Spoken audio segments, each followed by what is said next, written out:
देखिए, तीसरा बजट जो है वो ग्रामीण अर्थव्यवस्था को मजबूत करने के लिए प्रस्तुत किया गया। किसान के हाथ में सीधा पैसा कैसे पहुंचे, किसान की आय में बढ़ोतरी कैसे हो, बागवान के हाथ में सीधा पैसा कैसे पहुंचे, बागवान की आय में बढ़ोतरी कैसे हो, इस दृष्टि से हिमाचल प्रदेश की संपदा से एक भाग इस ग्रामीण अर्थव्यवस्था पर खर्च कर किया गया। उन व्यापारियों का, जो छोटे दुकानदार हैं, परचून विक्रेता है, चाय वाले हैं, सब्जी विक्रेता है, जो बाहर लगाते हैं, इस बजट के माध्यम से उनको जो ब्याज लगता है और जिनकी 3 लाख से कम आय है, 3 लाख रुपए तक का लोन ले रखा है, आय नहीं 3 लाख का लोन ले रखा है, उनके ब्याज के को सरकार अपने खजाने से धन देकर कम करने की कोशिश करेगी।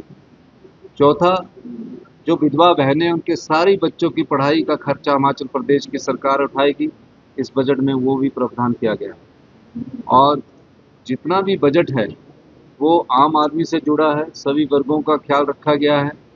प्रदेश की अर्थव्यवस्था में हमारे फैसलों का असर दिखना शुरू हुआ है और मुझे खुशी है कि हमारी अर्थव्यवस्था में सुधार आ रहा है और हमारे लोगों के पास सीधा पैसा जा रहा है। आज बजट पास होने पर मैं सभी प्रदेशवासियों को बहुत बहुत शुभकामनाएं देता हूं। सरकारी कर्मचारियों का जो डीए है वो 1 जून से उनको मिल जाएगा। 15 मई के बाद किसी भी समय उनको डीए मिल सकता है, क्योंकि अप्रैल के महीने में हम अपनी ट्रेजरी को ठीक कर रहे हैं। और जो 70 साल से 75 साल का इस वित्तीय वर्ष में हम पूरा एरियर दे देंगे। उसके अलावा जो और कर्मचारी हैं उनका भी थोड़ा थोड़ा एरियर हम इस वित्तीय वर्ष में उन्हें देंगे। ये सभी लोगों से संबंधित का बजट है। छोटे दुकानदार और युवाओं के लिए, छोटे दुकानदार, चाय विक्रेता, पान विक्रेता, सबके लिए बजट में कुछ ना कुछ इस संपदा का भाग दिया गया है।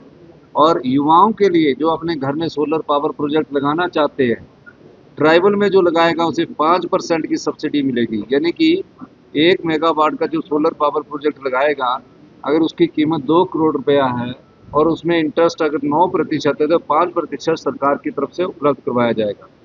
1000 बसेस अगर वो इलेक्ट्रिकल लेता है तो 40% की सब्सिडी मिलेगी, और अगर डीजल बसेस भी लेता है 1000 बसेस युवाओं को दी जाएगी, जिसमें 30% की सब्सिडी इस बजट के माध्यम से दी जाएगी। और जो अपनी टैक्सी है, जिसकी एक टैक्सी है, वो अपनी टैक्सी को इलेक्ट्रिकल में कन्वर्ट करना चाहता है और उसका प्रोफेशन अगर गाड़ी चला रहा है, ये नहीं कि होटल वाला है कोई तो उसके द्वारा होगा, तो उसको भी हमने बोला है कि अगर आप अपनी टैक्सी को इलेक्ट्रिकल करना चाहते हैं तो 40% की सब्सिडी उनको दी जाएगी। पर्यावरण की दृष्टि से भी ये बजट महत्वपूर्ण है और इस बजट में हमने कई चीज़ों का उल्लेख किया है जो आपने पढ़ा होगा। और मैं सभी पत्रकार बंधुओं का भी धन्यवाद करता हूँ कि आपका सहयोग मिलता रहा है, यही मैं कहना चाहता हूँ। हमारे हाथ में जो चल रहा है, लेकिन जो हिमाचल के अधिकार हैं, जो हिमाचल के अधिकारों पर कुंडली बैठ के जो बड़े बड़े लोग उपक्रम बैठे हैं, उनको हिमाचल के लोगों के हित की बात सुननी चाहिए। बैरासूल प्रोजेक्ट है, एनटीपीसी के और प्रोजेक्ट है जो 40 साल पूरा होने के बाद भी हमें अभी बिजली की रॉयल्टी की बढ़ानी चाहिए या बिजली में हमारा वो प्रोजेक्ट वापस आने चाहिए। मैं इस बारे में माननीय केंद्रीय ऊर्जा मंत्री से बात करूंगा और अनुरोध करूंगा कि हमारी संपदा पानी है, पानी बहता हुआ सोना है। उस सोने से बड़ी बड़ी कंपनियां तो 67,000 करोड़ की बन गई।